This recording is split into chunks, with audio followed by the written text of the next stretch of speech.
Bom dia, Amanda. Bom dia, Matheus. Tudo bom? Adriene, bom dia. Sejam bem-vindos. Bom, hoje nós vamos dar continuidade, né? Na semana passada, na terça-feira, nós estávamos falando da psicologia jurídica e o direito penal, e ficamos de falar sobre a questão da violência doméstica e familiar, que está inserida, então, neste campo do direito penal. Então, vamos entender um pouquinho o que é uma violência doméstica, né? O que é considerado violência, tá? E compreender um pouco sobre a Lei Maria da Penha. Bom, violência é considerado qualquer ato ou conduta baseada no gênero que cause morte, dano, sofrimento físico, sexual ou psicológico à mulher, tanto na esfera pública como privada. Violência doméstica, tá, gente? Faltou aí eu colocar do lado, violência doméstica. Então, se o que for caracterizado com relação à violência tiver a ver com o gênero, né, e esse abusador fizer parte, né, do convívio dessa mulher, é considerado, então, violência doméstica. A Lei Maria da Penha, ou Lei 11.340, que foi instituída, foi promulgada em 2006, ela surgiu, então, com o objetivo de responder a essas necessidades e anseios das mulheres que eram, então, vítimas de violência conjugal, né? Então, nós já temos aí 16, 14 anos com a Lei Maria da Penha em vigor. É importante, né? Todos esses assuntos que a gente tem visto aqui dentro da psicologia jurídica, eu acredito que você já tem feito a relação, né, de como que são assuntos que a gente vai estar lidando, seja num consultório, seja numa unidade básica de saúde, né? São assuntos que são correlatos e que faz parte, então, da nossa vivência enquanto psicólogo, onde a gente vai estar lidando com esses assuntos e que é importante, então, nós conhecermos, independente se eu vou atuar na psicologia jurídica, né? Faz parte do conhecimento, faz parte do fazer nosso enquanto psicólogo. Então, as situações de violência, elas podem trazer várias consequências para a saúde mental da mulher. As mais comuns que a gente observa, né, que são mais frequentes ocorrerem, a síndrome do estresse pós-traumático, tá? Então, após o evento, a pessoa começa a desenvolver o estresse pós-traumático, disfunções sexuais, desordens alimentares, depressão, ansiedade, suicídios e homicídios são muito comuns ocorrerem também, tá? Nesse momento, né, em que essas mulheres sofrem esse tipo de violência, né? Então, a saúde mental da mulher ela fica muito impactada pelo sofrimento que lhe é causado por conta dessa violência, né? Então, o artigo 5º da Lei Maria da Penha, ele fala o seguinte: para os efeitos dessa lei, configura violência doméstica e familiar contra a mulher qualquer ação ou omissão baseada no gênero que lhe cause morte, lesão, sofrimento físico, sexual ou psicológico e dano moral ou patrimonial. Então, no âmbito da unidade doméstica, compreendida como o espaço de convívio permanente de pessoas com ou sem vínculo familiar, inclusive esporadicamente agregadas, tá? Então, independente se moram juntas ou não, mas faz parte desse convívio, independente se é meu familiar ou se é um agregado, mas se faz parte dessa unidade doméstica, e assim a gente chama, é caracterizado violência doméstica, tá? E ela o que a gente não pode esquecer é a questão que é relacionado a gênero, né? Ou seja, que a mulher é submissa, que a mulher tem um caráter de servir ao homem, né? Então está muito embutido aí nessa questão patriarcal, né? Da forma cultural a qual nós fomos educados, né?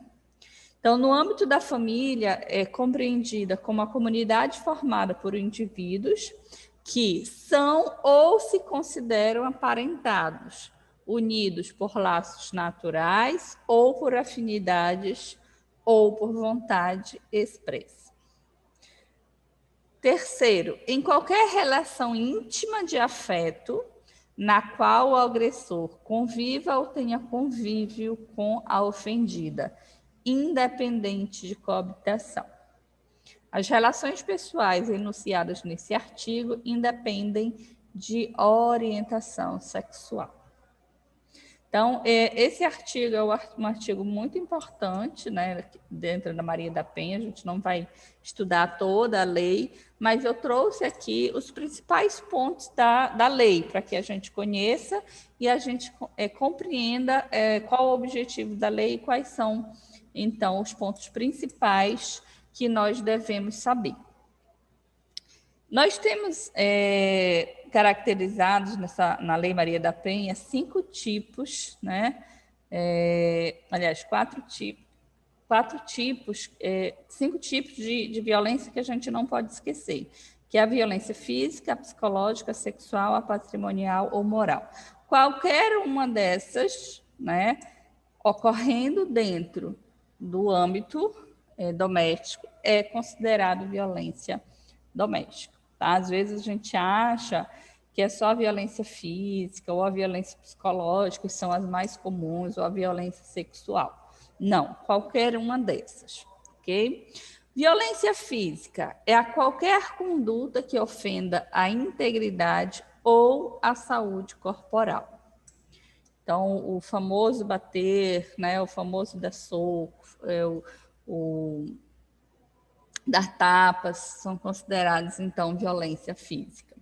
A violência psicológica, qualquer conduta que cause dano emocional ou diminuição da autoestima, ou que prejudique e perturbe o pleno desenvolvimento, né? Então, violência psicológica são aquelas condutas onde o outro fala coisas que vai diminuindo a autoestima dessa pessoa, vai diminuindo ela enquanto pessoa, né? Então, vai causando danos com as palavras, né? E essa pessoa se vê ali, então, dentro desse contexto, ela não consegue sair, né? Ela acaba se sentindo culpada por tudo que acontece, tá?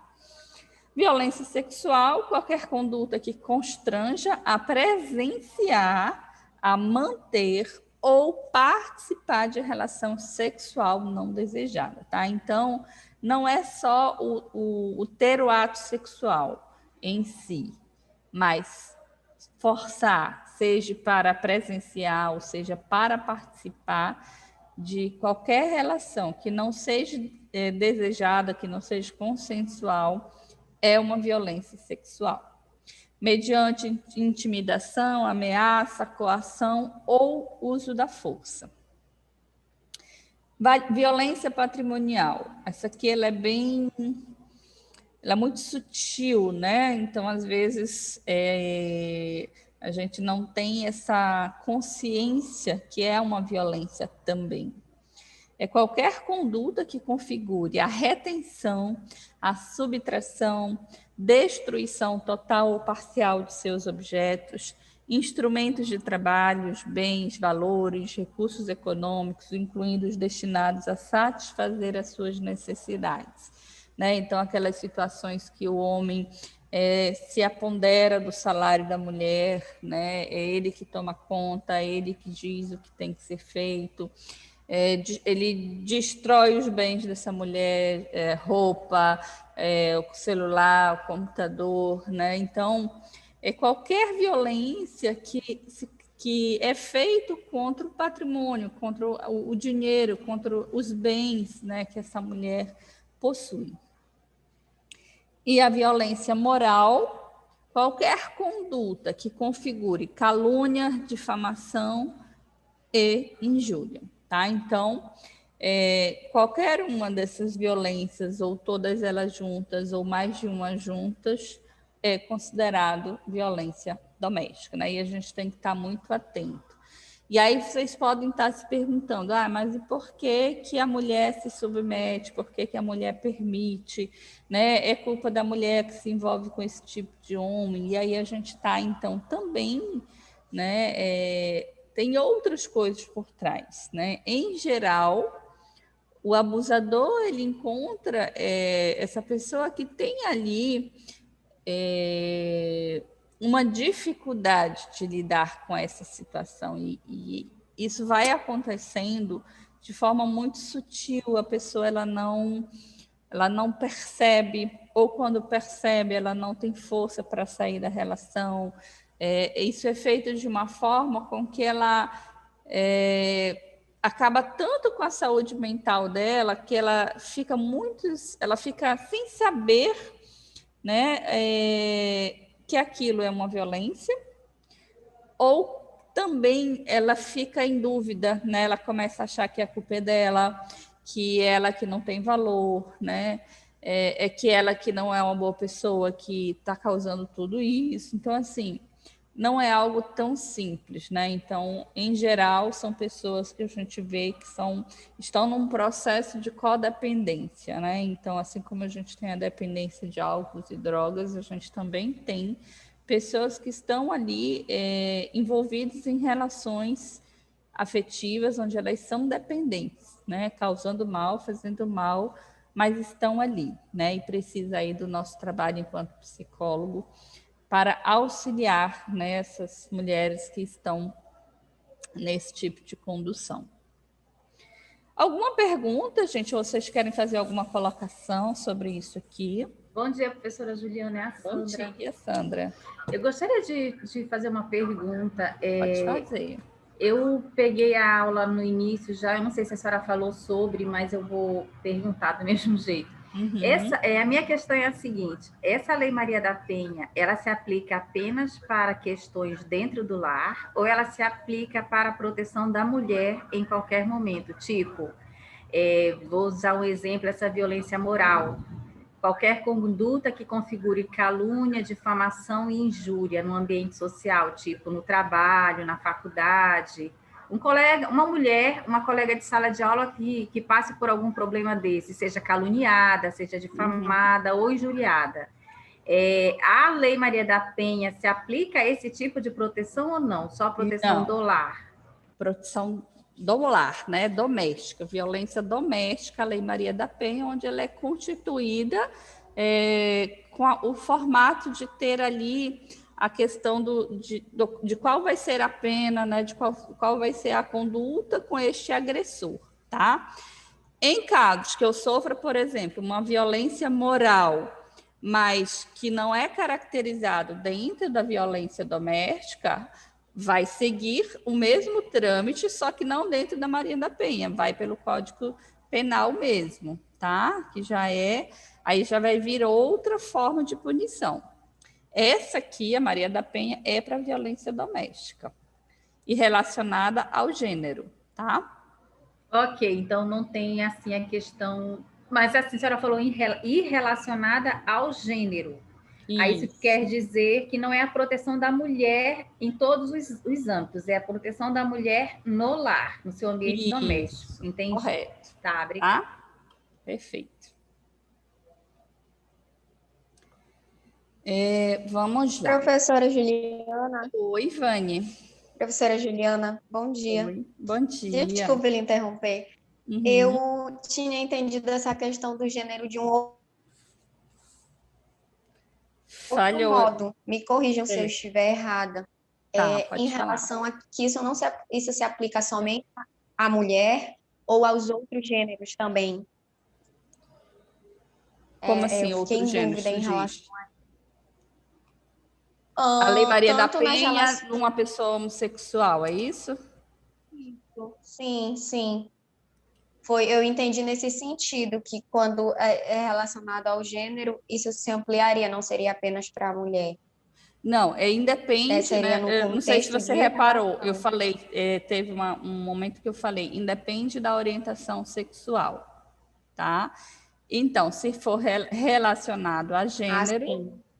também se aplica, tá? Independe da orientação sexual. Ok? Tá bom. Obrigada. Nada. Então vamos lá. O nosso trabalho nessas situações, né, de violência contra a mulher é realizado em equipe multidisciplinar. Na verdade, em todos os ambientes, né, jurídicos, a gente vai estar sempre atuando de forma multidisciplinar, né, com outros profissionais. A gente nunca vai estar trabalhando sozinho. Então, nós vamos subsidiar as ações, né, para o juiz, para o Ministério Público, para a Defensoria Pública, tá? Os instrumentos que a gente vai utilizar nesse tipo de trabalho são os laudos ou sustentação oral. Além disso, né, desenvolvemos trabalhos de orientação, de encaminhamento, de prevenção e outras ações voltadas para a mulher, o agressor e os familiares envolvidos nessas situações, né? Então, a gente tem um trabalho bem que já caminha, né, nesse sentido de orientação, de encaminhamentos e de prevenção, né? A gente tem, inclusive, as campanhas, né? A gente tem o agosto lilás, não é roxo, não, é agosto lilás, alguns lugares falam é roxo, mas é o agosto lilás, que vem justamente falar dessas questões da violência, né, contra a mulher. E a gente tem muitos trabalhos dos psicólogos atuando no âmbito da orientação das mulheres vítimas de violência doméstica. Então, a avaliação psicológica no judiciário se realiza de acordo com a natureza do processo e dos jurisdicionados, ou seja, essas circunstâncias determinam a forma de abordagem que o psicólogo vai adotar em cada situação. É importante a gente não perder de vista, né, que o fornecimento das informações ao juiz, né, a nossa avaliação ela não pode se restringir somente a esse fornecimento de informações ao juiz, né? A gente precisa ampliar sempre o nosso olhar, que ele não está apenas para avaliar, mas ele também está ali para promover qualidade de vida, para promover saúde mental. Então, a gente precisa, né, ter esse foco.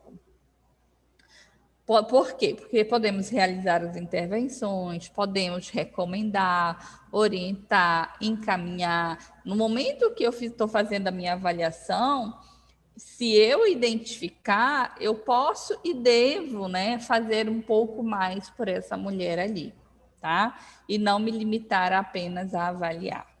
Então, a avaliação ela não deve ser usada para excluir ou segregar socialmente as pessoas. O psicólogo ele não é um adivinho, nem tem respostas prontas e precisas, né, para oferecer sobre o ser humano. Nosso trabalho não pode ser esse trabalho limitado, né? A gente precisa ampliar, né, ter aí um trabalho crítico, né, um trabalho que realmente venha trazer algum tipo de benefício às pessoas. É importante um trabalho crítico, qualificado e ligado aos direitos humanos, com o psicólogo assumindo, então, um compromisso social frente às pessoas que são encaminhadas para esse tipo de atendimento. O psicólogo tem procurado construir uma nova forma de trabalhar o conflito jurídico para além da avaliação, buscando, então, resgatar a subjetividade das ações e analisando junto com as pessoas atendidas a responsabilidade de cada um, né, naquela situação. Bom, finalizamos então essa área do direito penal. Vamos partir agora para falar a respeito do ECA. Alguma dúvida aqui, gente? Ficou tranquilo?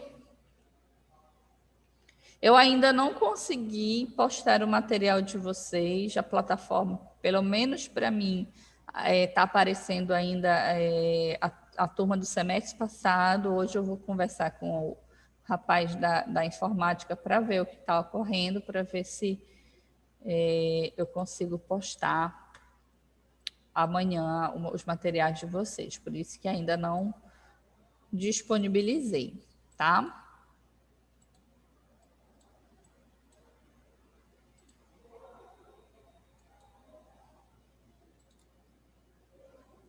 Acho que o pendrive da Madá está aqui, está aparecendo aqui.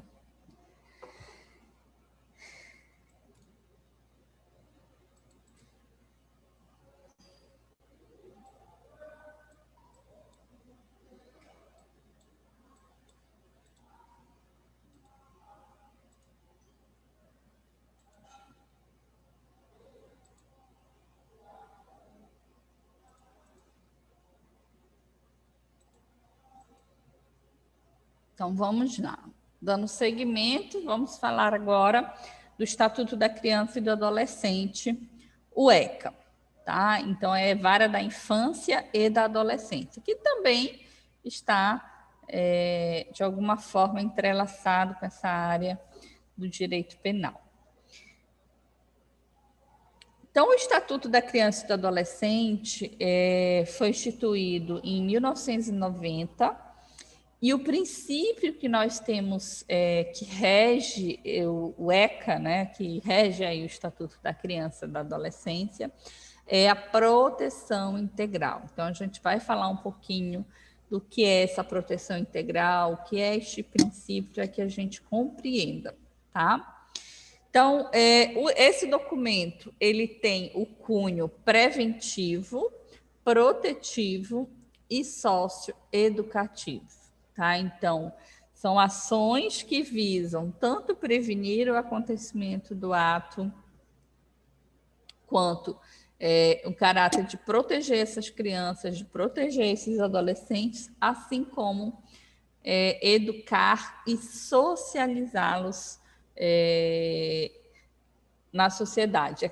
Fazer um resgate, né? A gente entende que uma criança ou um adolescente que cometeu um ato infracional, ela tem possibilidade de ser resgatada, né? Ela ainda está em formação, então se fizer um trabalho socioeducativo, né, essa criança ela pode ser resgatada. Ou em ações preventivas, porque o estatuto ele não está ali só para depois que a criança ou esse adolescente cometeu um ato, mas ele está ali para resguardar os direitos das crianças e dos adolescentes como um todo, no seio da sua família, né? Nós temos ali dentro do estatuto tudo que ampara a proteção à criança e ao adolescente, justamente visando com que essa criança e esse adolescente tenha o seu processo de desenvolvimento de uma forma adequada, né? Que nada venha atrapalhar o seu desenvolvimento saudável, né? Por isso que nós temos aí vários aspectos que tratam, né, justamente da forma com que os pais, os familiares e nós, enquanto sociedade, devemos tratar a criança. Nós não, quando a gente fala em princípio da proteção integral, é justamente isso, né, que essas crianças e os adolescentes, tudo para elas precisam, então, visar uma proteção que lhe permita ter o seu desenvolvimento saudável. Prioriza o atendimento às necessidades sociais da família, de modo que ela se fortaleça ou adquira condições de exercer o cuidado de seus filhos de forma digna, né? Então, isso aqui é que o Estatuto ele vem assegurar, vem resguardar, né, para que o local social e familiar dessa criança seja um local que vá suprir, que vá atender às suas necessidades de desenvolvimento. A doutrina da proteção integral e o Estatuto da Criança e do Adolescente, elas foram resultado de décadas de discussões e batalhas sociais de diversos campos do conhecimento, tá? Então, foi uma luta aí de advogados, de assistentes sociais, de educadores, da Igreja Católica, de promotores, psicólogos, sociólogos e vários outros, né, que por anos e anos, por décadas e décadas, foram lutando por esses direitos da criança e do adolescente, e então que resultou, né, em 1990, o ECA, né, o Estatuto da Criança e do Adolescente. Mas o ECA é o que nós temos de 90 para cá, né, e que foi, então, todo estruturado. Mas fomos tendo, ao longo do percurso, né, várias ações, né, várias questões que, então, foram possibilitando que, ao final, a gente conseguisse aí o Estatuto. Então, foram documentos, tanto aqui dentro do Brasil, quanto documentos internacionais, que foram nos auxiliando nesse processo. Então, esses documentos internacionais influenciaram e impulsionaram muitas discussões que a Constituição Federal de 88 trouxe para os direitos da infância e da juventude, assim como o próprio desenvolvimento do Estatuto, tá? Então, nós temos, né, documentos internacionais que vai falando dessa proteção integral, que vai falando dessa questão dos direitos da criança e do adolescente, que, quando a gente teve a nossa Constituição, estão lá, né, alguns direitos, e posteriormente foram, então, concretizados e ampliados a partir do nosso Estatuto. Então, fundamentalmente, foi uma resposta aos movimentos da sociedade que pediu uma nova política de atendimento às crianças e aos adolescentes, que não se baseassem no assistencialismo nem na repressão herdada da época da Funabem e ratificada pelo Código de Menores. Então, antes do Estatuto, nós tínhamos o Código de Menores, tá? Mas o que acontecia nos outros documentos, né, nos outros códigos, podemos assim dizer, né? Ele tinha um caráter muito mais assistencial, né, um caráter que não promovia, então, uma educação ou uma formação desses adolescentes, e tinha uma questão que não tinha o cuidado como uma criança e um adolescente deve ter. Então, tinha sim uma preocupação, mas não tão adequada quanto o que se propõe dentro do ECA, tá? Então, a gente pode dizer nesse sentido aí. Então, os direitos da criança e do adolescente, eles encontram fundamento jurídico em quais documentos? Né? Na Convenção Internacional sobre os Direitos da Criança e do Adolescente, na nossa Constituição de 88, no nosso Estatuto da Criança e do Adolescente e nas convenções internacionais de proteção aos direitos humanos. Tá? Então, todos esses documentos, gente, eles versam, né, e falam sobre a questão dos direitos da criança e dos adolescentes. Então, o ECA, podemos dizer que é resultado de todos esses movimentos, de todos esses códigos, né? E aí foi então formulado, foi então formatado naquilo que a gente pode dizer como considerado mais adequado, tá? Vamos então falar agora do artigo 1º. Vamos conhecer o que diz o primeiro artigo do ECA, tá? Ele começa falando justamente da proteção integral. Esta lei dispõe sobre a proteção integral da criança e do adolescente. A doutrina da proteção integral inaugura o Estatuto da Criança e do Adolescente, estabelecendo a proteção integral, né, como seu objeto. Qual, então, o conceito de doutrina de proteção integral? Reconhecer que cada fase de desenvolvimento da criança deve ser reconhecida como singular e especial, com um conjunto de direitos próprios de cada fase, que crianças e adolescentes são pessoas a caminho da plenitude, a ser consumada na idade adulta. e que cada etapa é a sua maneira um período de plenitude, que deve ser compreendido, acatado e protegido pelo direito. Né? Então, vem justamente assegurar, resguardar, garantir que as crianças e os adolescentes, na sua fase de desenvolvimento, estejam ali com os seus direitos, né, garantidos, né, para que ele tenha condições de se desenvolver adequadamente, se desenvolver plenamente.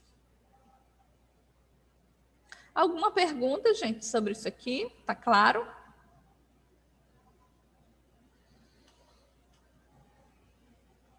Não? Ok. O artigo 2. Considera a criança, para efeitos dessa lei, a pessoa até 12 anos de idade incompletos e adolescente aquela que entre 12 e 18 anos de idade. Então, criança até 12 anos incompletos, né? A partir de 12 anos completos, já é considerado, então, até os 18 adolescentes. A partir de 18, né, até 18 incompleto. Parágrafo único. Né? Nos casos expressos em lei, aplica-se a excepcionalidade a este estatuto às pessoas entre 18 e 21 anos de idade. Tá? Então, criança até 12 anos incompletos, adolescente entre 12 a 18 anos de idade. A Convenção sobre os Direitos da Criança coloca, então, criança, pessoa menor de 18 anos, salvo se a maioridade for alcançada pela lei do país, não faz distinção entre criança e adolescente, tá? Essa Convenção dos Direitos da Criança, que não é o ECA, tá? Que é anterior ao ECA. No ECA, né, o que o ECA ele vem assegurar? Se eu sou criança e se eu sou um adolescente, ou seja, adolescente entendendo que até os 18 anos incompleto, se eu cometo um ato infracional, a minha punição vai ser regido pelo que está descrito no ECA como sendo uma punição para os adolescentes e para as crianças que cometem ato infracional, tá? Mas aí ele tem uma ressalva, né? Ele coloca bem aqui. Excepcionalmente a esse estatuto, as pessoas entre 18 e 21 anos de idade. Ou seja, em alguns casos, uma pessoa até 21 anos de idade pode ser que ela esteja protegida pelo estatuto. Então, vamos dar um exemplo. Eu, Juliana, estou com 17 anos e 6 meses. Cometi um ato, 17 anos e 8 meses, tá? Vamos pôr mais para lá. Cometi um ato infracional. As medidas socioeducativas, elas podem ir de 6 meses até 2 anos de cumprimento de...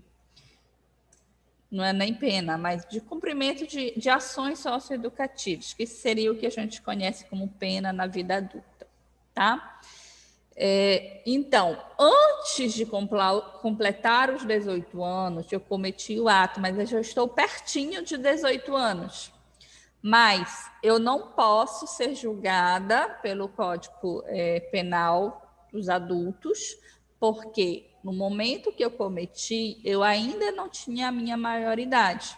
Mas digamos que eu comecei, então, né, eu tinha 17 anos e 8 meses de idade, quando eu cometi o ato infracional, fui, então, cumprir uma medida socioeducativa, a medida socioeducativa vai de 6 meses até 2 anos, e aí, a cada 6 meses, é feita uma avaliação para verificar se essa pessoa precisa continuar fazendo a medida ou se já está ok, né? Então, a cada 6 meses é avaliado para ela continuar ou não nesta pena, podemos assim dizer, que é o cumprimento da medida, tá?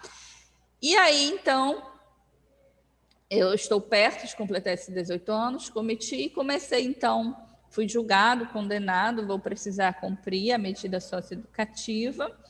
Então, até os meus 21 anos, dependendo do meu desempenho a cada 6 meses, dependendo da minha avaliação a cada 6 meses, né, digamos, eu tenho 20 anos, mas eu ainda estou cumprindo pena, né, cumprindo uma medida socioeducativa. Mas por quê? Eu cometi um ato infracional quando eu ainda era adolescente, tá? Então, são nesses casos. Eu fiz 18 anos hoje, amanhã eu cometo um ato infracional, aí já era para mim, né? Eu não vou mais ser olhado como um adolescente. Então, eu não vou ser julgado pelo estatuto, eu não vou cumprir mais uma medida socioeducativa, eu já vou ser julgado pelo Código Penal brasileiro, tá? Eu já sou um adulto, então, de acordo com o crime que eu cometi, né, vai vir a minha sentença, baseado também naquilo que o juiz entender, tá? Então, a excepcionalidade é nesses casos. Perto de 18 anos, eu cometi o ato, eu não posso ser julgado pelo Código Civil, pelo Código Penal, eu vou continuar pelo ECA, por mais que no decorrer do cumprimento da medida socioeducativa eu alcance essa maioridade, tá? São nesses casos. Deu para entender, gente?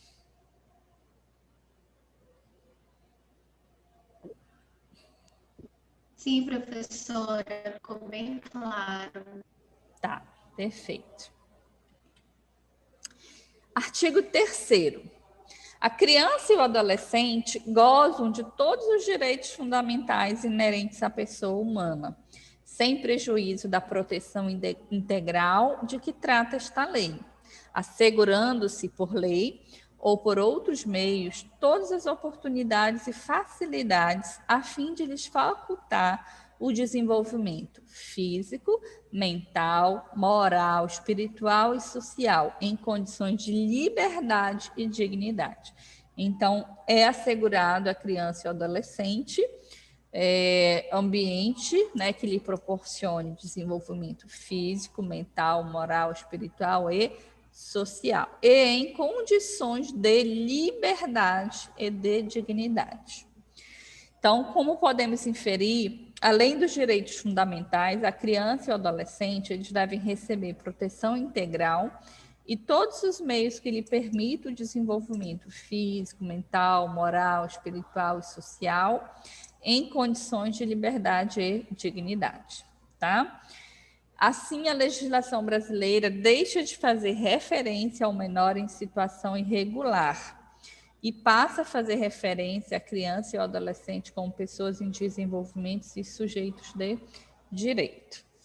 Então, evitar e reprimir as violações aos direitos das crianças e dos adolescentes passam a ser, então, o principal objetivo da legislação.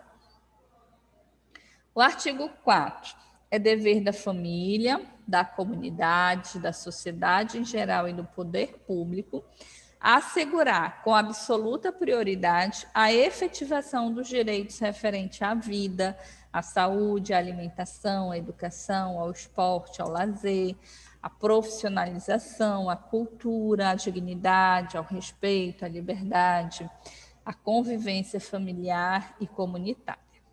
Parágrafo único. A garantia de prioridade compreende a primazia de receber proteção e socorro em quaisquer circunstâncias, precedência de atendimento nos serviços públicos e de relevância pública, preferência na formulação e na execução das políticas sociais, destinação privilegiada de recursos públicos nas áreas relacionadas com a proteção à infância e juventude, tá? Então, gente, o que quer dizer isso? O que trata, o que versa sobre questões sobre crianças e adolescentes, ele sempre tem uma prioridade no judiciário ou dentro da esfera pública, na liberação de recursos ou no atendimento, né? Ele passa aí pela questão da prioridade. Então, nós temos assegurados dentro do nosso país, né, a proteção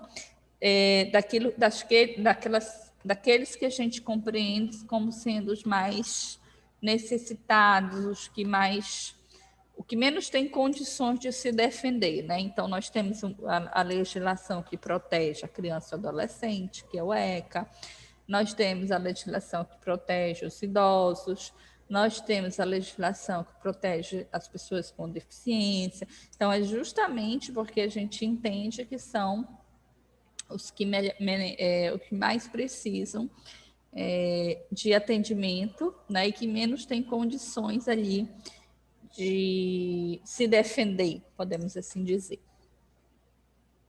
Liberati relata que dentro da escala de preocupação, uma creche, uma escola, um posto de saúde, atendimento preventivo de gestantes, moradias e trabalhos dignos terão prioridade em relação às grandes obras de concretos, tá? Ou seja, entre uma obra que o governo está fazendo e uma necessidade para algo da criança e do adolescente, né, dentro da esfera pública, será olhado com maior rapidez, com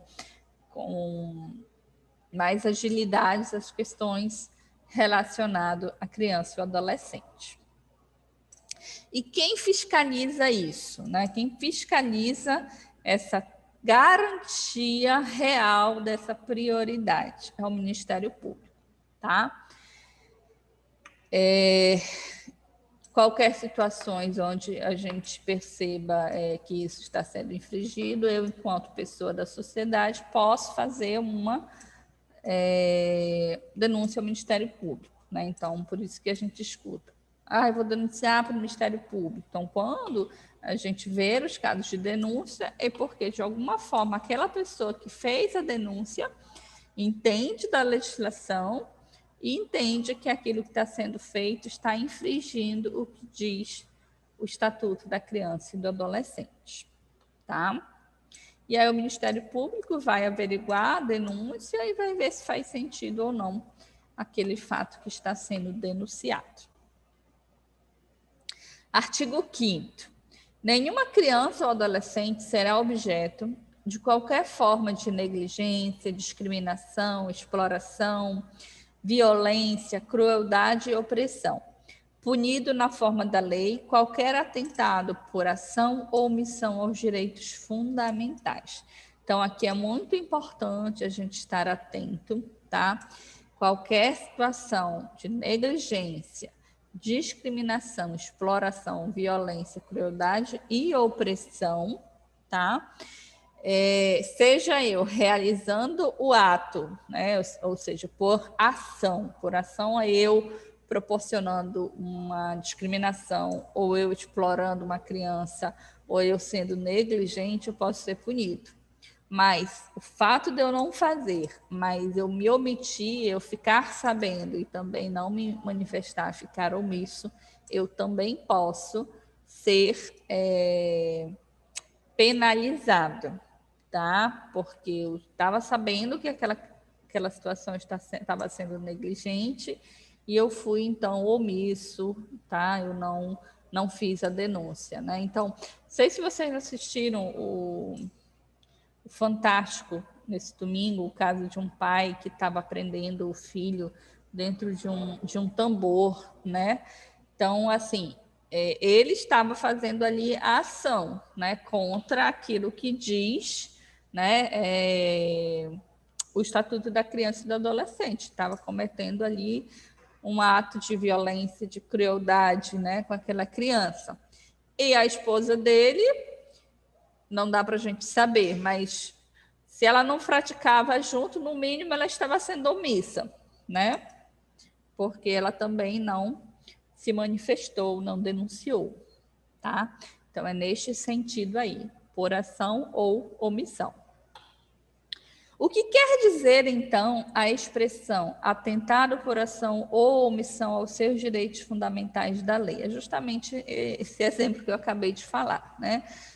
Ação é eu fazer e omissão é eu saber e ficar calado, não denunciar. O Estatuto ele busca proteger a criança e o adolescente de qualquer forma de abuso, seja cometido pela família, pela sociedade ou indiretamente pelo próprio Estado. Negligência é uma omissão no atendimento das necessidades mínimas, como alimentação, saúde e educação, tá? Então, se eu, de alguma forma, não suprir as necessidades de alimentação, de saúde e educação, sendo negligente, né, eu também posso ser punido. Aí entendo, gente, que negligência é eu ter e não fornecer, tá? Negligência não é a família não ter condições de alimentar. Aí ela não está realmente alimentando porque ela não tem realmente alimentação, não é porque ela não está oferecendo. O fato da negligência é o ter e não oferecer, tá? Então, esse descuido deve ser imputado a quem possua, né, o dever legal de satisfazer tais necessidades. Toda atribuição de responsabilidade deve ser analisada caso a caso. Pode falar, Giovana. Professora, eu fiquei com uma dúvida agora diante da questão da negligência. É porque, um exemplo, uma família, né, vamos supor, um casal que, por uma condição de extrema necessidade, os dois precisam trabalhar e não tem como deixar os filhos. Aí, vamos supor, chega lá, faz uma denúncia, aí chega o conselho tutelar lá estão crianças sozinhas numa casa e tudo mais, e estão sem se alimentar porque não sabe fazer o alimento, enfim. Como é que seria diante dessa necessidade? Tá, aí vai ser feito, né, a avaliação, vai o assistente social fazer a avaliação, vai o psicólogo. Não dá para a gente dizer, né, que o fato dos dois precisarem sair para trabalhar, se eles estão sendo negligentes ou não, né? Aí vai ser feito um estudo social para verificar se houve negligência, se tinha outra forma dessas crianças não ficarem sozinhas, ou se não, elas precisavam realmente ficar sozinhas. Será que essa alimentação, essa mãe não poderia ter deixado a alimentação já pronta? Será que se justificaria ter deixado elas com fome, não ter deixado a alimentação para elas se alimentarem? É diferente do que a gente vai dar o exemplo agora, da família ser hipossuficiente, ela não ter realmente dinheiro para comprar comida, sair para tentar arrumar alguma coisa na rua, tentar fazer um bico, e as crianças ficaram sem comida porque não tinha dinheiro para comprar nada, realmente ficou sem nada. Aí saiu para fazer um bico para ver se consegue um dinheiro para comprar alguma coisa. Aí é uma outra história. Diferente de alguém que tem um emprego fixo, né, tem o seu salário fixo, saiu porque para trabalhar e não deixou a comida pronta, mas tinha o dinheiro, né? Então vai ser feito um estudo, né? Nada é feito sem fazer a análise daquele caso, tá? E aí, nesse caso, o conselho vai avaliar, fazer todo o estudo, entrando aí tanto psicólogo quanto assistente social, para verificar se houve ou não negligência, tá? Ficou claro, Giovana? Sim, professora, obrigada. Tá. Então, toda atribuição de responsabilidade, ela deve ser analisada caso a caso. Exatamente, né, o que a Giovana perguntou é o que está aqui para a gente falar agora. Ou seja, depende de caso concreto, né? Por exemplo, se a família é responsável pela alimentação, mas se encontra em um estado hipossuficiente, né, tal responsabilidade se desloca para a sociedade e para o Estado. Então, se ela própria não tem condições de manter a sua família, a responsabilidade é do Estado e da sociedade, tá? Discriminação é o tratamento diferenciado e injustificado que venha prejudicar a criança ou adolescente em situações com a distinção em relação à cor, sexo, religião ou situação econômica, tá? Então, qualquer situação que aquela criança ou aquele adolescente receba um tratamento diferente, que possa ser justificado por situações relacionadas à sua cor, a sexo, religião ou situação econômica, então já é caracterizado uma situação de discriminação, tá bom?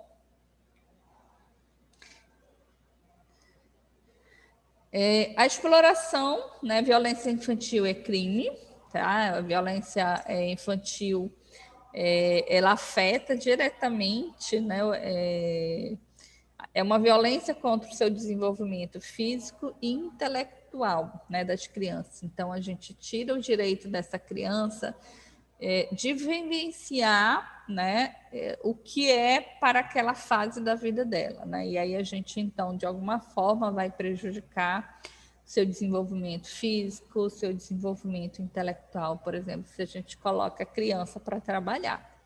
Tá? Em vez dela estar brincando e ela está estudando, ela está trabalhando, né? A gente está tirando o direito ao pleno desenvolvimento dela, do que é para ser feito naquela fase da vida dela.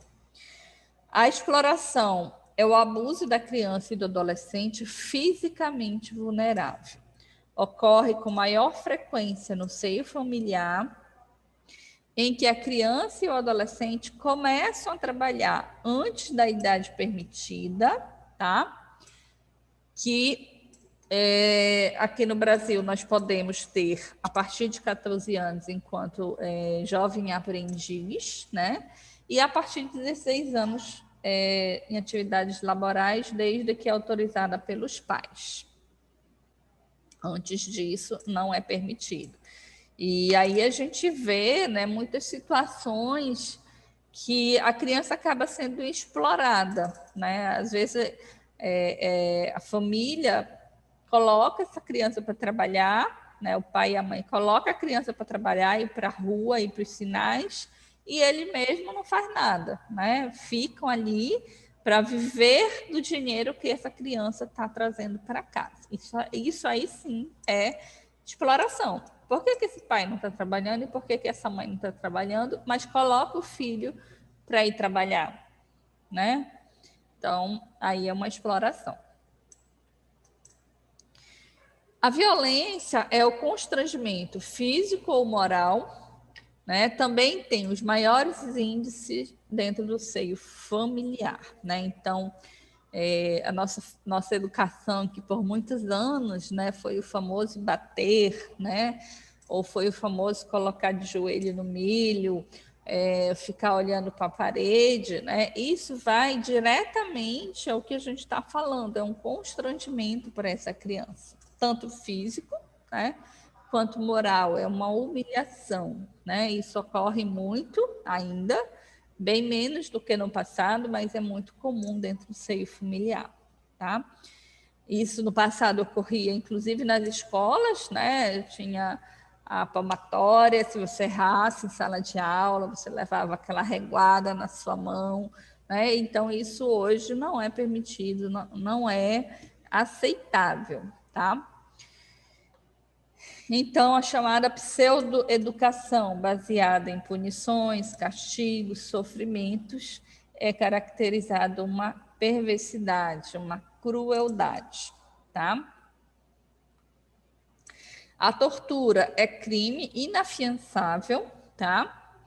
A opressão é tirania, é abuso de poder familiar, e sanções para desrespeitos deste artigo estão descritos no artigo 24, tá? Então, o pai ou a mãe, né, ou qualquer outra pessoa, né, que esteja realizando esse tipo de violência contra uma criança e uma adolescente, a gente precisa ir no artigo 24 para saber, né, o que diz o artigo 24, que fala justamente sobre essas situações. Então, esses pais podem, inclusive, perder o poder familiar ou ter esse poder por um período suspenso, tá? Artigo 38, destituição da tutela, tá? Então, além das sanções de natureza penal, né, que fala lá o artigo 136, né, que fala do crime de maus tratos, nós também temos no artigo 24 do ECA. Tu levantou a mão, Giovana? De novo ou ainda é do Não, passado? sou eu, a Miranda. Ah, é outra, Giovana. Ah, tá. Só apareceu Giovana aqui. Professora, porque eu acho até interessante, né, quando a gente entra nessas discussões sobre a questão da lei da palmada, de não poder mais essa questão, porque é uma questão cultural também, e eu acho Sim. que esbarra numa questão até complicada, porque a gente ainda escuta esse discurso ser propagado pelas pessoas mais velhas, de que a bater é disciplinar. É como a gente ainda vê muito isso acontecendo. Sim. Os pais batendo nos filhos, e os pais até falam, tipo, os avós falam isso, essa criança não apanhou, por isso que ela não é comportada, na minha época não era assim, ou coisas assim, e eu acho que é um discurso às vezes até complicado, porque precisa haver o limite, né? Tem situações em que já é tortura, como isso que aconteceu da criança ficar acorrentada no barril, que isso é tortura, é desumano, e existe a situação dos pais que dão aquela palmada, a mãe bater com a chinela para disciplinar. Eu não sou a favor disso, acho que é completamente errado, e até contra a lei, como a senhora está mostrando, mas como é uma questão cultural, eu acho que é muito complicado, a gente ainda vê muito esse discurso. Como a gente deve proceder, professora, nessa situação? Quando a gente... Sim, como é cultural o homem bater na mulher, né? Então, a gente precisa... por exemplo, a gente escuta muito o discurso assim, eu apanhei e tô vivo, é um negócio assim, mais ou menos, que falam, né? Mas, e se a gente for analisar essa pessoa que fala isso, como é que é o psicológico dela, que apanhou muito lá atrás? Será se ela Doutora, geralmente fala, ok na tipo, sua saúde mental? Oi, Matheus.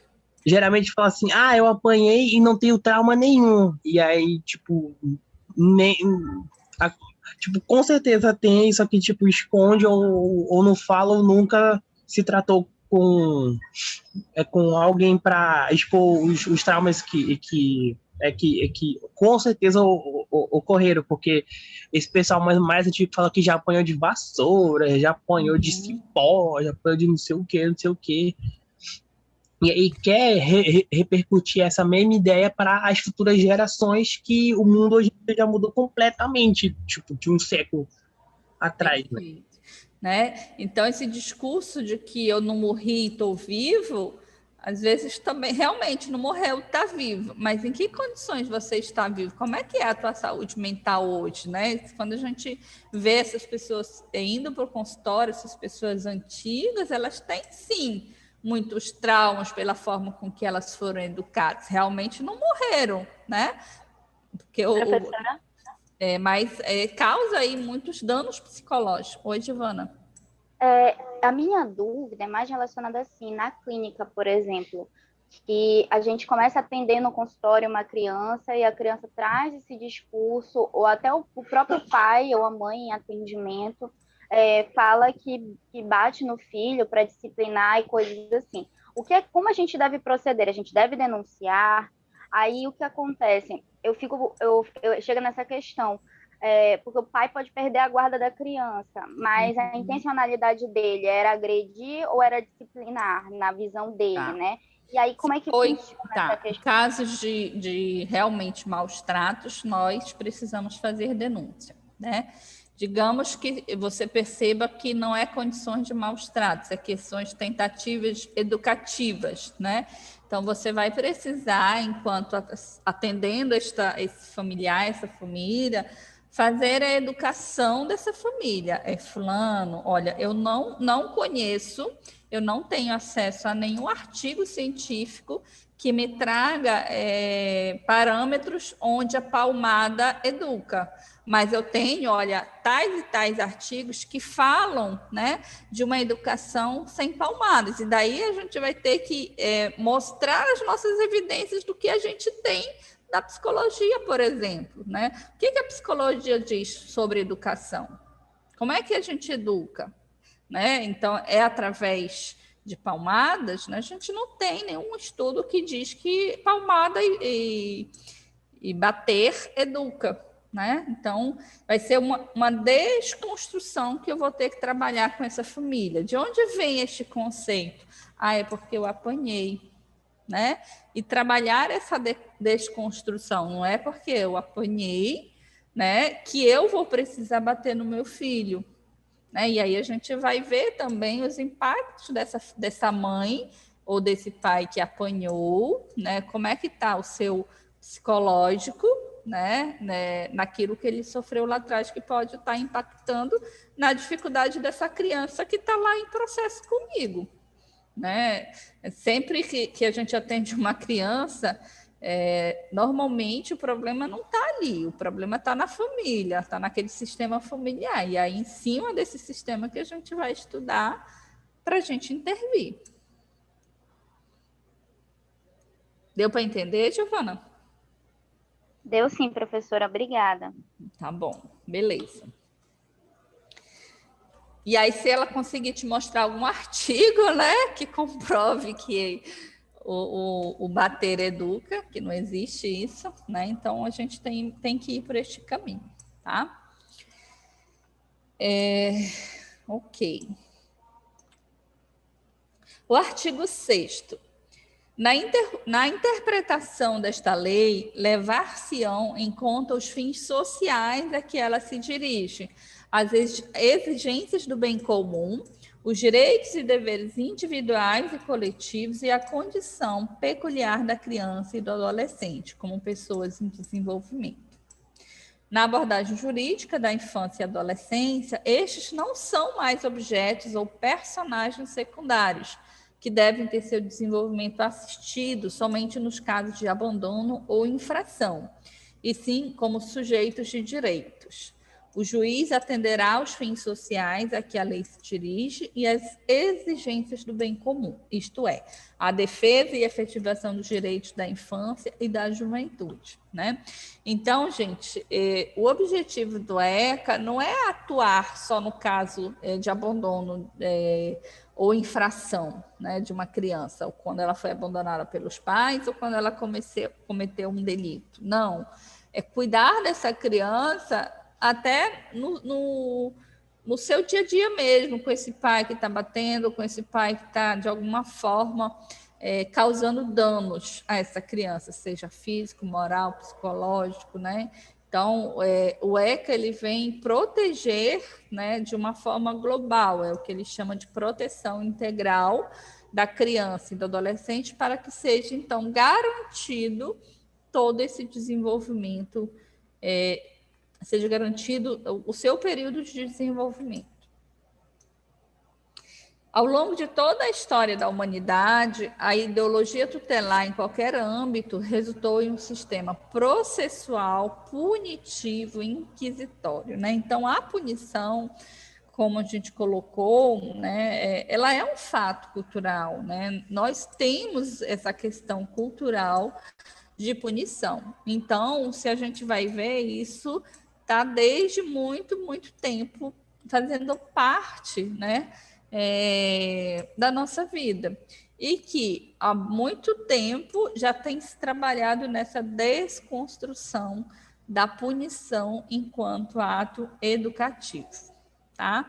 Vencemos? Ainda não, né? As próximas gerações, quem sabe os nossos filhos dos nossos filhos, ainda estamos nessa luta, mas já diminuiu para o que foi os nossos pais, para o que foi os nossos avós. O tutelado sempre o tem sido em razão de alguma inferioridade, né? Seja racial, teológica, cultural, biológica, né? As questões, né, discriminatórias que fazem parte aí, inclusive, do nosso processo de colonização. Colonizados, mulheres, doentes mentais, minorias sexuais, entre outros, né, foram psiquiatrizados ou considerados inferiores e, portanto, necessitados de tutela. Tá? Nós temos, antes do ECA, o que a gente chama de Código de Menores. Tá? O Código de Menores é o código antes do Estatuto que nós tínhamos. Tá? Então, quais são as diferenças do Código de Menores para o ECA? Tá? o aspecto do Código de Menores é tratar somente as crianças em situação irregular, ou seja, que cometeram um ato infracional ou que foram abandonadas, por exemplo, né? Então, o Código de Menores, ele versava para esse tipo de criança ou esse tipo de adolescente. O nosso estatuto atual, que é o ECA, ele já amplia, né? Então, não é só para a situação irregular, é uma proteção integral para todos os adolescentes e todas as crianças, tá? Ele tinha um caráter, o Código de Menores tinha um caráter filantrópico, tá? O ECA, o caráter dele é uma política pública, então não é filantropia, é uma política, né, regida aí pela nossa legislação. O fundamento do Código de Menores era assistencialista. O estatuto, ele é um direito subjetivo, um direito dessa criança, tá? O Código de Menores era regido pelo judiciário, o ECA ele é regido pelo município, ou seja, o judiciário ficava muito longe para dar conta, né? O ECA, como faz parte aí dos municípios, consegue-se ter mais uma vigilância, né? Então, a prefeitura vai estar mais em cima, acompanhando mais de perto, né, o que acontece com as crianças e adolescentes do seu município. Então, o Código de Menores era estatal, né, a ação institucional era do Estado, e o Estatuto do ECA ele já é uma cogestão com a sociedade civil. Nós também, né, enquanto sociedade, estamos inclusos, tá, na construção, na participação e até no vigiar, né, no estar atento ao que está acontecendo com as crianças e adolescentes ao meu redor. É uma organização piramidal e hierárquica, o Código de Menores. O ECA ele é uma atuação em rede, tá? Que é a atuação em rede, né? Pode ser atendido pela Unidade Básica de Saúde, pode ser atendido pelo PROPAS. Então, dependendo da situação, vai sendo encaminhado em todos aqueles caminhos, tá? Dentro do município. Código de Menores tinha uma gestão monocrática, tudo muito definido, né? E o ECA ele é uma gestão democrática, onde a todo momento está sendo revisto, tá? E teve aí a participação da sociedade na sua construção, não foi algo instituído pelo poder público, né? Foi algo em conjunto, poder público, sociedade, profissionais em geral que trabalharam nessa construção. Vamos falar agora da emenda constitucional número 65, tá? Que estabelecia a criação do Estatuto da Juventude para os jovens de 15 a 29 anos, tá? O capítulo 7, né, isso aqui são algumas atualizações que eu trouxe, tá? Para que a gente converse sobre. O capítulo 7 da família, da criança e do adolescente e do idoso, tá? Ele fala o seguinte: é dever da família, da sociedade e do Estado assegurar à criança e ao adolescente com absoluta prioridade o direito à vida, à saúde, à alimentação, à educação, ao lazer, à profissionalização, à cultura, à dignidade, ao respeito, à liberdade e à convivência familiar e comunitária, além de colocá-los a salvo de toda forma de negligência, discriminação, exploração, violência, crueldade e opressão, tá? Então, isso é algo, né, que nós temos, né, dentro aí da nossa Constituição Federal, tá? E que vem, então, sendo acompanhada também no Estatuto da Criança e da Juventude, tá? Que reforça, né, esse artigo que nós temos da nossa Constituição brasileira e que também está dentro do ECA. Então, o Estatuto da Juventude vem para complementar o que para alguns seria uma omissão do ECA, ou seja, um tratamento realmente diferenciado às peculiaridades da juventude, adolescência e jovens adultos, tá? Aqui no Pará, nós temos a FASEPA, que é a Fundação de Atendimento Socioeducativo do Pará, tá? Então, a instituição que faz como é que eu posso dizer? Que trabalha com esses processos, né, de coordenação das medidas socioeducativas a esses adolescentes e a essas crianças que cometem atos infracionais. Então, nós temos... Por que está aparecendo essa janelinha? Deixa eu tentar tirar aqui essa janela.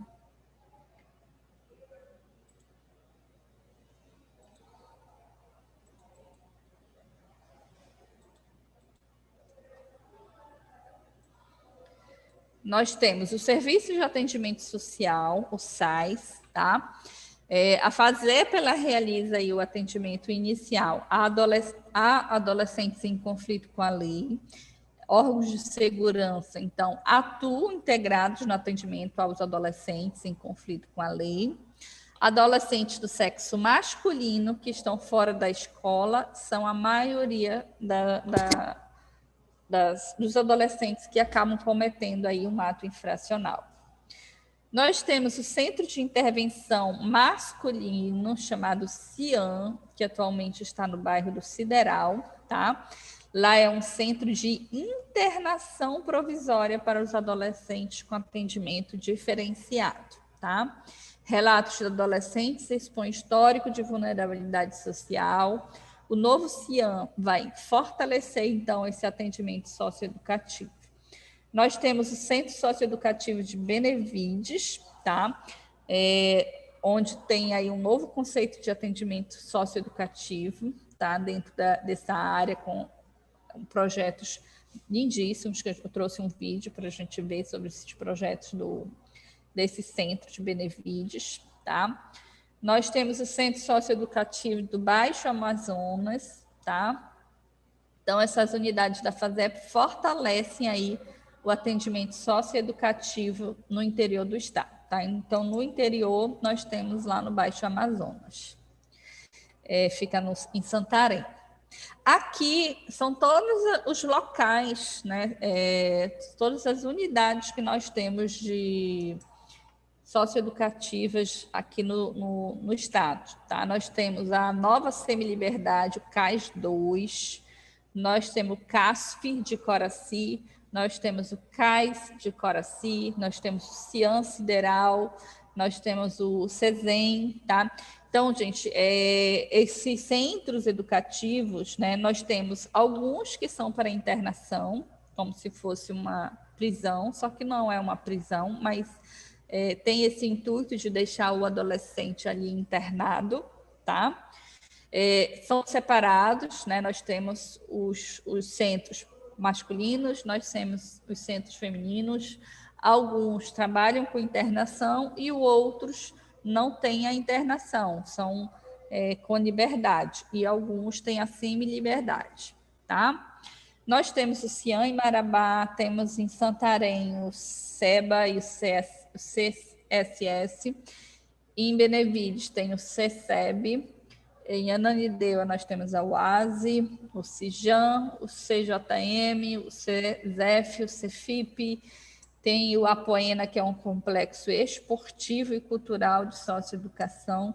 Então, nós temos aí vários polos dentro do estado, né, que são os polos que trabalham com as medidas socioeducativas, tá? Então, se vocês quiserem conhecer um pouquinho mais de cada polo, o que tem cada um, aí vocês podem entrar no site da FASEPA, que lá está falando sobre cada polo, para que a gente entenda o que faz cada polo. Aqui temos o fluxograma, né, de atendimento socioeducativo. Então, nós temos o adolescente, né, autor aí do ato infracional, digamos, roubou, né, e aí quem vai fazer esse atendimento é a DATA, tá, que é a Delegacia de Atendimento ao Adolescente. que vai, então, através do SAIS, né, Serviço de Atendimento ao Adolescente, fazer a denúncia, né, fazer a manifestação para o Ministério Público, tá? Dentro da Promotoria da Infância e da Juventude, que vai, então, analisar o caso, tá? Que pode ser arquivado, que pode ter uma remissão, que pode ter uma representação, tá? E aí, a partir disso, o Poder Judiciário, em nome do Juizado da Infância e da Juventude, vai orientar as famílias, as UEISes, né, ou CREAS, tá? UEISes são as unidades de atendimento socioeducativo privado de liberdade, e os CREAS e MSE são os locais de medidas socioeducativa meio aberto, né, onde a criança, esse adolescente faz a atividade, mas ele volta para casa, tá? Vamos ver aqui o vídeo que eu trouxe, para vocês entenderem um pouquinho mais. Eles conhecerem.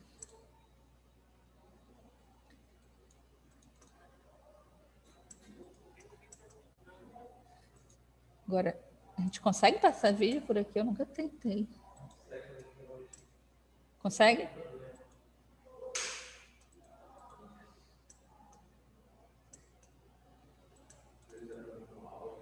Bora lá. Tá dando para ouvir, gente?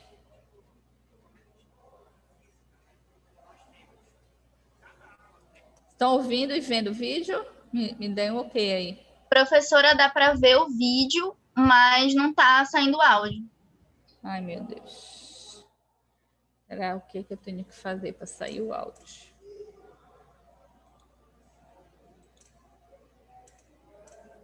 Volume.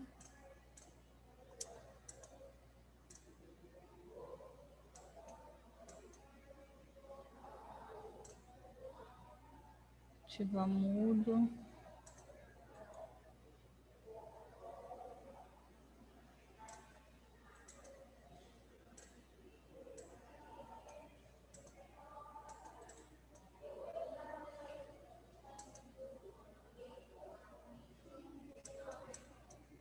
Vou sair e voltar de novo. Bora ver.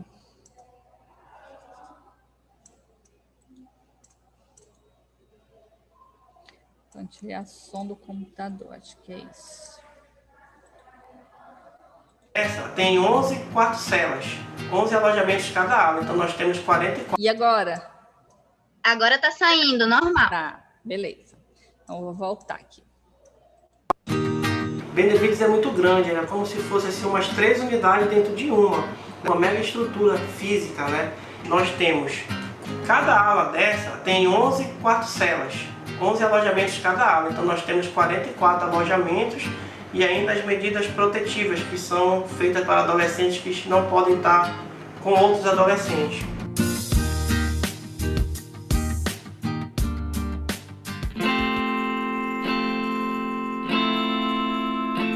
Muita gente quer mudar, mas tem uns que não querem. Tem uns que querem chegar lá fora, eu fui preso, não sei o quê. Querem ter aquela moral. Mas para quem quer mudar, aqui é a mudança mesmo. E o cara no quarto cela só é 4 paredes. Aí o cara lá tem que pensar o que ele vai querer da vida dele mesmo. Porque quando vamos chegar lá fora é a tentação dos amigos. Aqui tem que se transformar mesmo. Tem que mudar de vida. É isso que eu penso. Se pudesse voltar ao passado, como eu era, voltar. Aqui eu aprendi mesmo a fazer curso, estava aprendendo a fazer padaria, violão. Eu aprendi muitas coisas para quando chegar lá fora, para mim aprender também mais. É isso que é o meu foco, sair daqui e aprender mais coisas.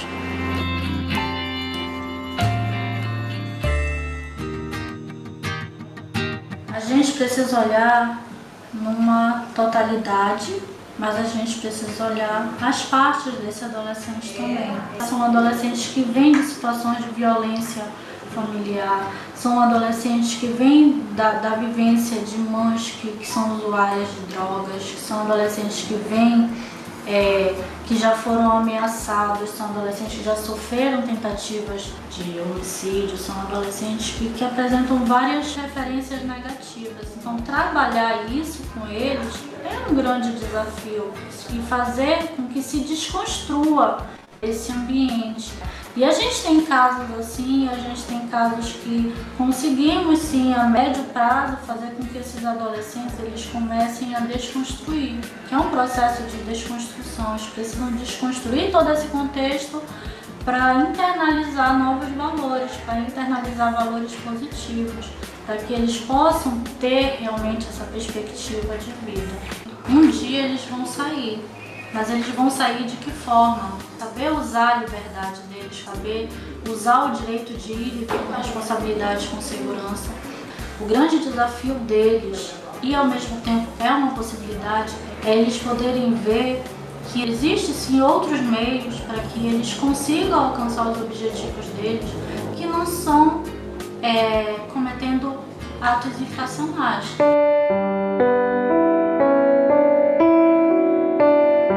A maioria do nosso público, né, que a gente atende aqui, geralmente eles vêm de um histórico em que eles estão afastados da escola, geralmente pelas amizades, por estar na rua, utilizando drogas, então eles acabam se distanciando da escola. Muitas vezes a família constrói uma ideia de que é mais importante o trabalho, o ganha-pão diário, do que a escola. Então muitos trabalham o dia todo e acabam largando a escola e vão se aproximando de pessoas que apresentam, né, esse risco. Deixa de ser uma prioridade. Além disso, tem outros fatores também de que a escola não chama a atenção dele, os professores não vêm trabalham ainda aquela metodologia. Para ele não chama a atenção, que ele não sente vontade, ele já tem uma dificuldade, então acaba que vai juntando e ele perde o interesse. Aqui a gente tenta desconstruir isso. A gente não conhecia o trabalho da fazenda. Quando ele veio para cá, eu pensei que fosse igual no presídio que a gente vê sempre nas reportagens, né? Que não teria oportunidade de nada, tipo assim, vai ficar ali privado, vai ficar ali preso, cumprindo a medida lá e não tem nada que aprender. Só que depois que a gente começou a ver, né, que ele começou a mudança, começou a ter um outro tipo de pensamento, eu comecei a perceber que a FASEPA é uma escola, é uma oportunidade para o adolescente que está no mundo, que muitas das vezes não teve oportunidade de ter pai e mãe para conversar, mas aqui eles encontraram, porque assim, eu vejo as técnicas como uma segunda mãe. Aqui, uma segunda casa. E hoje ele me passa uma segurança que realmente ele está mudado e ele quer uma outra atitude, que a vida dele tem um outro rumo, entendeu? O rumo de estudar, de se formar, de ter um bom emprego, de ajudar a mãe dele, entendeu? E seguir a vida em frente.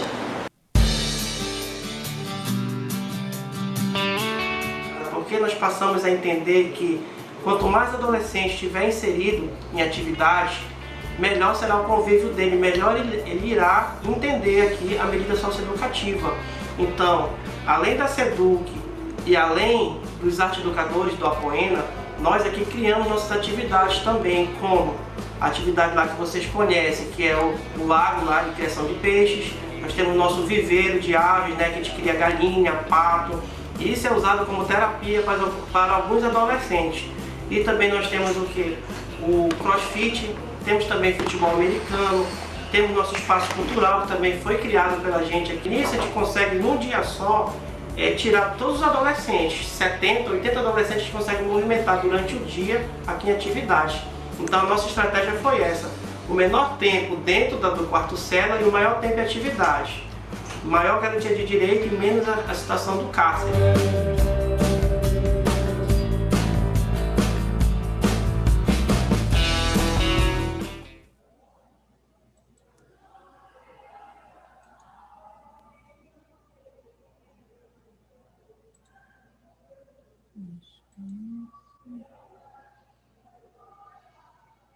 Bom, então deu para vocês terem uma ideia de como é uma unidade, né, de medida socioeducativa, tá?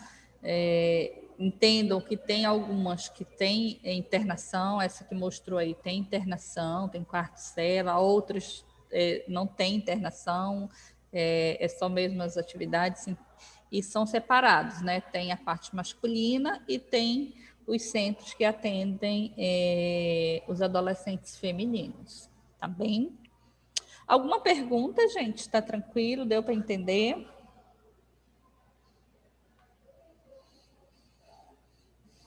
Sim. Muito bem.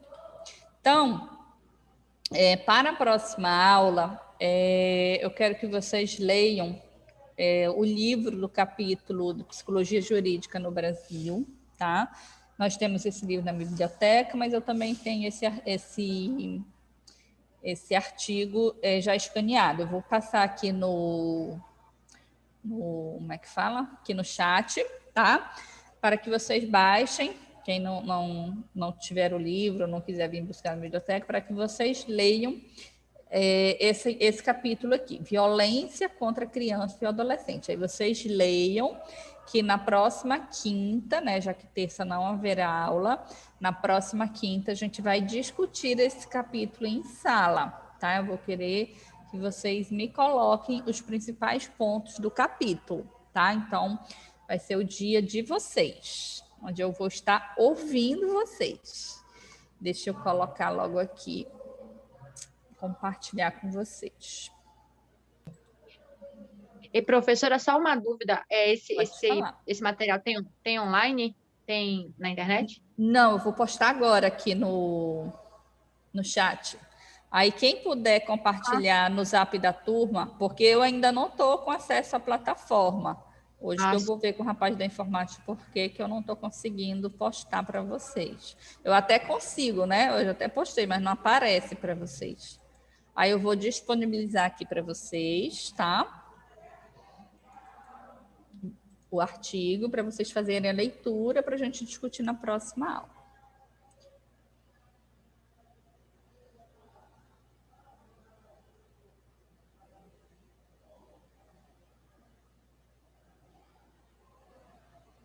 Pronto.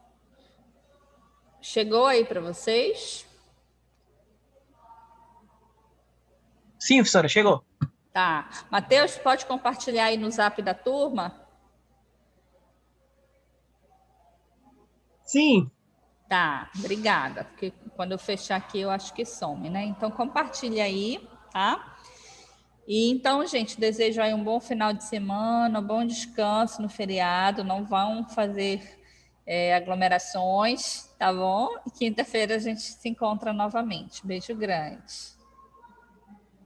Tchau, professora. Bom final de semana. Até semana que vem. Tchau. Obrigada.